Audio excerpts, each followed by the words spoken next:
আশা করছো? তোমার চাচা মানুষদের তলব পারে চাষার জন্য না এসে উপায় আছে? এমন একটা জায়গায় বাড়ি নিছে যে গাড়ি পর্যন্ত ঢুকে না, আবার পাগলে থাকে। মাই আসে না কেন, মাই আসে। ঠিক আছে, গোবর হলো না, চলো। পাগল হয়ে গেছো তোমরা? আমি গ্রামে আসতেই চাই না মা, আর ওইদিকে তোমরা গ্রামের একটা ছেলের সাথে আমার বিয়ে ঠিক করে ফেলছো।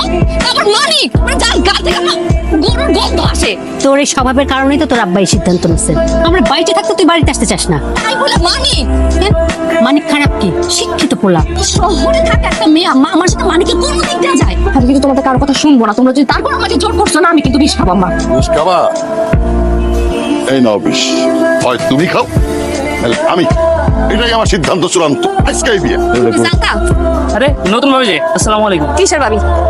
খাওয়া সত্যি করে কত আমারে, তুমি সবকিছু জানতা না? এই জন্য তো রাস্তায় দাঁড়াচ্ছিল গরু নিয়ে না আমার জন্য? আসলে কিছু জানতাম না আমি, চাচা কালকে কইছে একবার খালি। এই যে তোর লোক আমার কখনো যায় না, এটা তো ঠিকই কথা কইছো, এটা তো জানো। আমার তুমি তুমি করে কইতেছস কেন? তুই মনের মধ্যে অনেক রং লাগছে না? তুই আজকা আমার আব্বারে যা কবি তুই আমার বিয়ে করতে পারবি না। এই এদিকে এখন যাইতে বসে তোর, আমি একটু পরে জানালে বুঝে নেবো। তোর বাপের কাছে যাইতেছি আমি, রেলে যাইতেছি মাথা ঠাইতে। হ্যাঁ, সামনে যে আমি কিছু করতাম না আমি। আচ্ছা তোর কিছু করলাম না, আমি যা করে করতেছি। কিন্তু একটা কথা কান খুইলা হইনা রাখ, আমি মইরা গেলে তোর মতো ক্যাস্টরা বিয়ে করুম না। আমার বুদ্ধি ভালো করে লাগছি।